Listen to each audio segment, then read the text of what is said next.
Balik lagi bareng gue Arya dan Anti. Dan sekarang kita mau ngomongin film yang rame sekali diomongin. Kenapa rame ya? Filmnya judulnya adalah Dear Diary. Filmnya didirect sama Lucky Kuswandi yang pernah bikin apa ya, yang paling aku ingat film dia itu Selamat Pagi Malam. Filmnya juga dibintangi sama Shenina Cinnamon ya, yang jadi karakter utamanya di sini. Sebagai siapa dia? Laras. Bener banget. Dan David diperankan sama siapa? Emir Mahira. Kalau kalian udah nonton trailernya tahu lah ya, ini ceritanya tentang si Laras yang suka nulis cerita fantasi, dan dia itu suka banget sama David ya. Dia bergairah melihat David. Tapi dia tidak bisa mengungkapkan, jadi dia nulis aja buat dinikmatin sendiri. Gitu. Betul. Ya kayak nulis diary. Iya bener, nulis diary kan gitu. Cuman lo doang yang baca. Iya. Gitu. Tapi platformnya di sini adalah sebuah website kali ya. Iya, atau blog atau something lah ya. Dan itu emang untuk konsumsi pribadi. Gitu.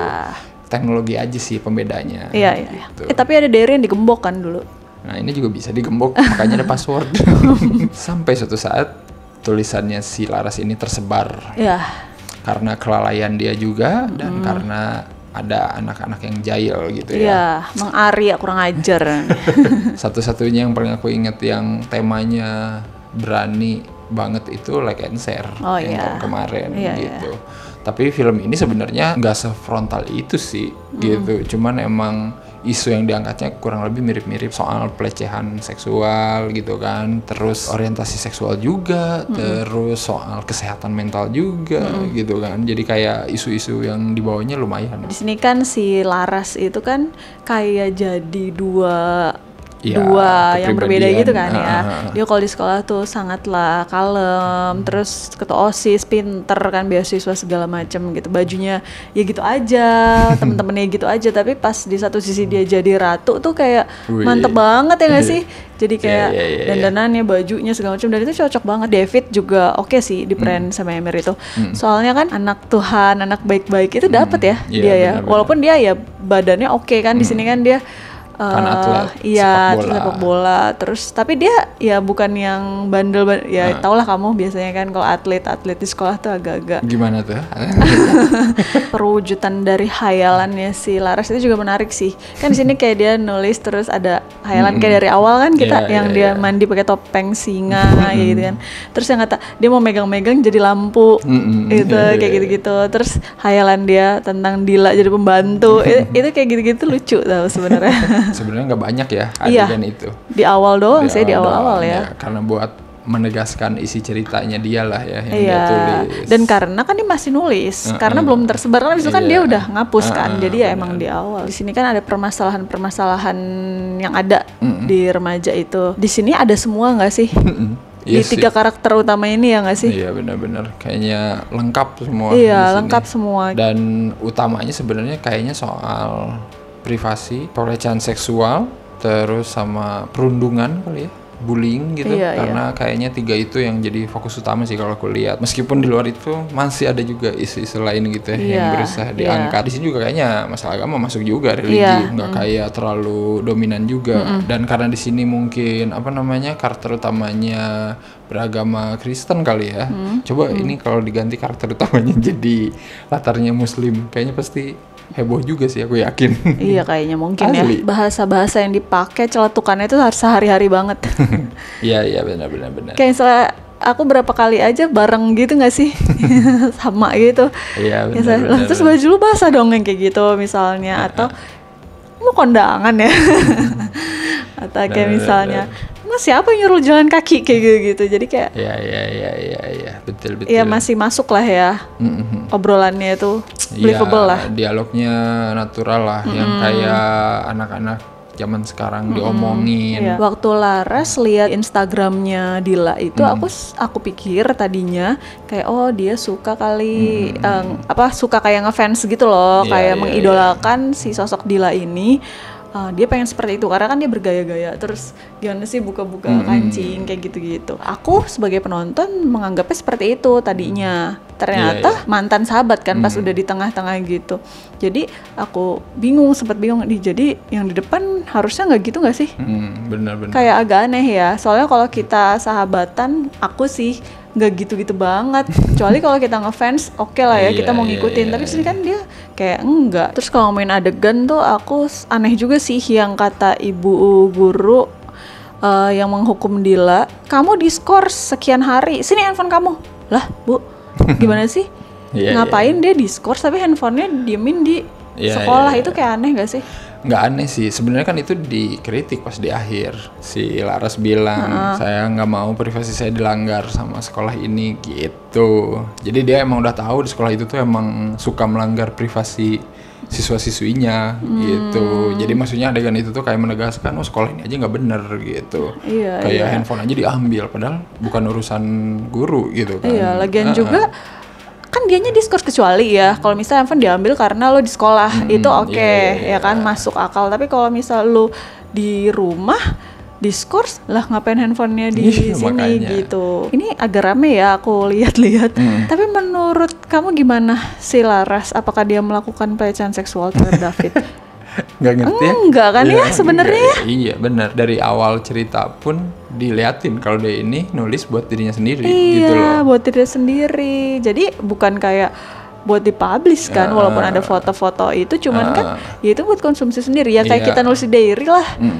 Bahkan ada dialognya juga menegaskan itu kan, yang terakhir itu kan buat diri sendiri gitu kan. Kenapa jadi gue yang salah gitu. Gue sempat mikir dia tuh nulisnya di blog yang publish gitu atau enggak, ternyata enggak ya. Yang aku pikir kan soalnya pakai foto si David juga kan, terus dia edit. Jadi aku mikirnya ini dia nulis di mana sih sebenarnya gitu. Aku penasaran itu platformnya sebenarnya. Tapi ditegasin juga itu kan privat gitu, buat diri sendiri. Iya, jadi sebenarnya sih nggak masalah ya. Iya, karena suka-suka orang lah. Iya, maksud aku kan itu privasi. Justru yang pengen digaris bawahi di sini ketika privasi lu dilanggar sama orang lain gitu benar. Kan. Yang salah harusnya emang si Arya.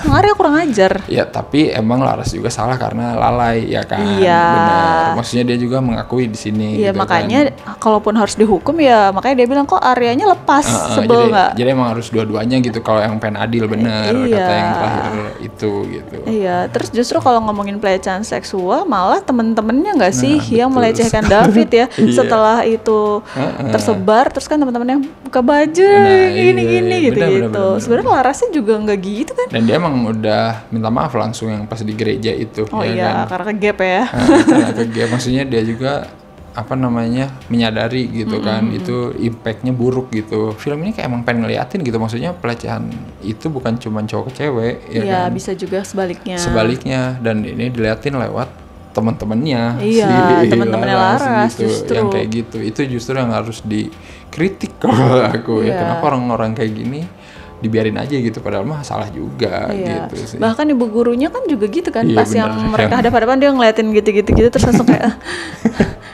ngeri amat. Iya, gila sih emang. Beberapa baca tuh kayak gini, gimana sih nih film si Laras kan melecehkan seksual, tapi si David malah nggak marah, malah suka balik gitu-gitu. Jadi kayak meromantisasi pelecehan kayak gitu-gitu kan. Tapi anyway sebenarnya David juga nggak langsung suka, nggak berlarut-larut kan di sini dilihatinnya kayak kayak pas sudah marah, ya udah deh, orang gue malah lagi fokus ngejar Dila gitu kan. Itu kecengan gue, bukan karena gara-gara ditulis cerita seksual tentang David terus si David jadi langsung suka, nggak gitu juga sih tahapannya ya. Tapi orang banyak anggap itu tuh kenapa sih udah dilecehin dia malah suka gitu. Kan nggak gitu dulu alurnya.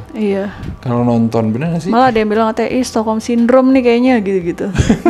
Karena dia korban terus dia gitu. Dan ada juga yang bilang karena di endingnya si Laras nggak minta maaf, dia merasa aku kan remaja gitu, jadi sah-sah aja untuk mengekspresikan gairah apa sih bahasanya gitulah kan pokoknya. Tapi kan itu konteksnya bukan ke tulisan itu gitu, maksudnya kayak secara general gitu, kalau lu remaja dan punya gairah itu ya nggak usah malu-malu gitu, maksudnya ya luapin aja gitu. Tapi bentuknya macem-macem kan pasti. Kalau Laras ya kayak gitu, nulis buat dirinya sendiri gitu. Ya gini deh, di sini kebetulan si Larasnya into banget ke David. Tapi kan ada juga orang yang kayak ke idol ya kan, artis, atau ke artis ada kan bener. Pasti berpikiran kalau gue jadi ceweknya atau seru kali ya gini pegangan tangan, ciuman segala macam gitu-gitu. semua gitu nggak sih? Cuman bedanya ya dia ditulis dan nggak sengaja.